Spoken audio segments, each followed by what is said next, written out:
In the Indian Citizenship Act, there was a proviso. Now, of course, they have amended it, but that's an unconstitutional amendment. Any foreigner becoming a citizen of India will be subject to conditions, which conditions are imposed on Indians becoming citizens in their country. So the condition which an Indian has to face in becoming citizen of Italy will be applied to an Italian citizen becoming a citizen of India. In Italy, unless you are born in Italy, you cannot become the Prime Minister of Italy. And therefore, it applies to her that she is not born in India, therefore she cannot be Prime Minister of India. This is the condition. I wrote this to Abdul Kalam when he was President on the 14th of November, when the results came out, that I wrote to him saying, I see from the papers that she is being proposed, but there is a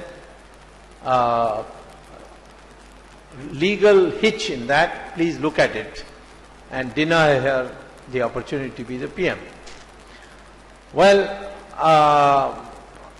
no reply came from Abdul Kalam, so I was that time in Madras, so I came to Delhi and I saw on television reading at 5 o'clock Sonia Gandhi has been invited by Abdul Kalam to stake her claim to be the Prime Minister of India.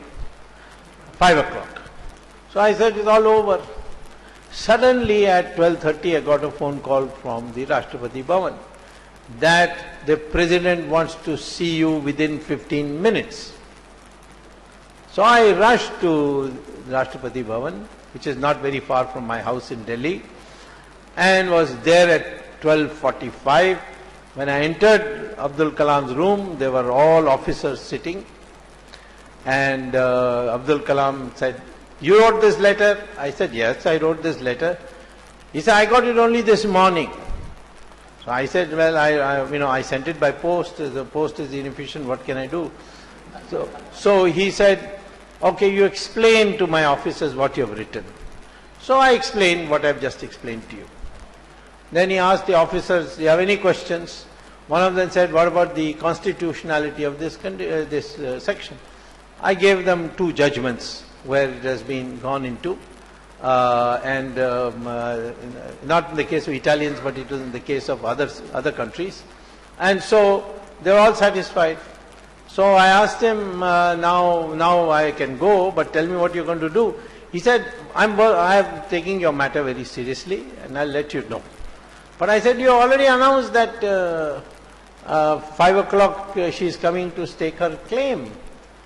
So he said to me in Tamil, அது 5 மணி தானே, உன்னை என்ன கவலை, இப்போ வந்து 1 மணி தான் ஆறுது. So I came back. At 3:30, Kalam wrote a letter, which is presently untraceable, but one day we'll get hold of it.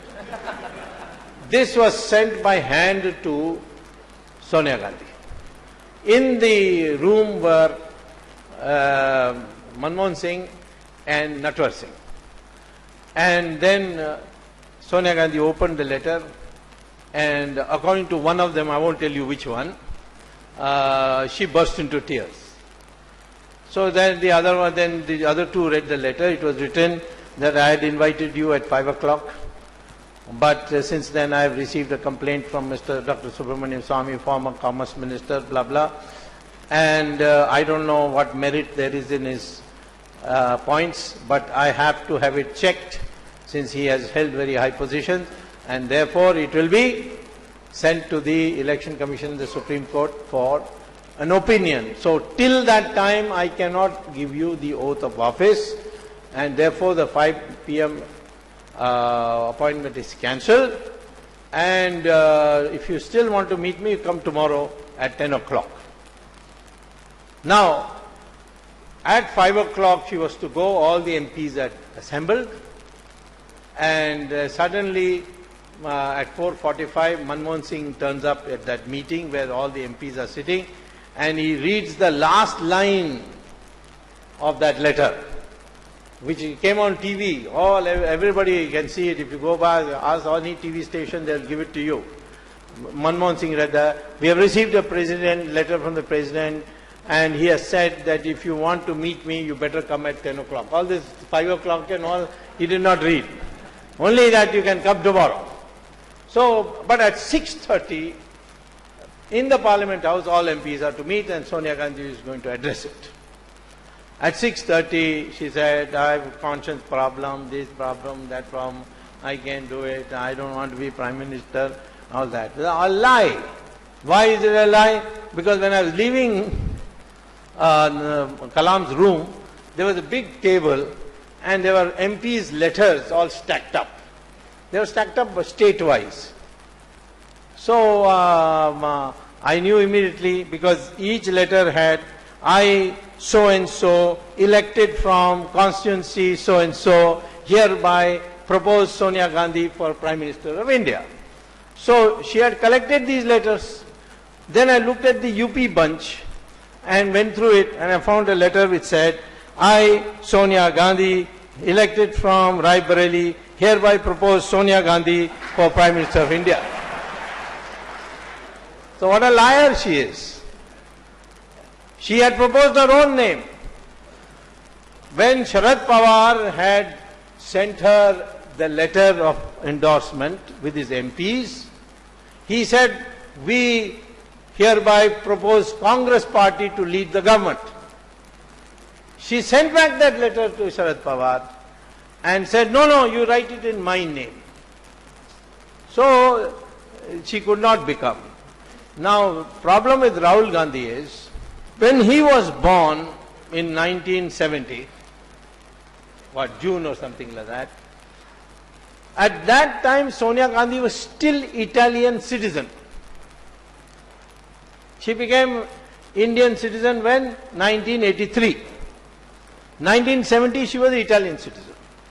Italian law is that wherever a person is born of an Italian mother, you are automatically an Italian citizen.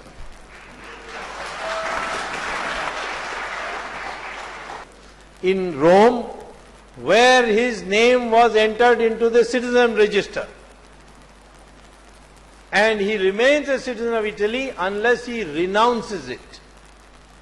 He has never renounced it. And therefore his Indian citizenship is illegal.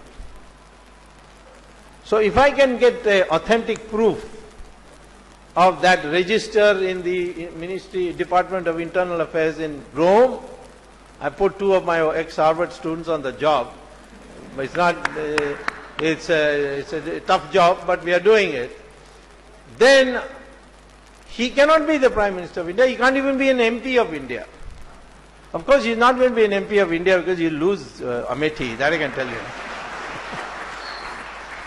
So therefore, goodbye. If you are very fond of the Nehru family, let me tell you, we in BJP have a representative called Varun Gandhi. You can have him.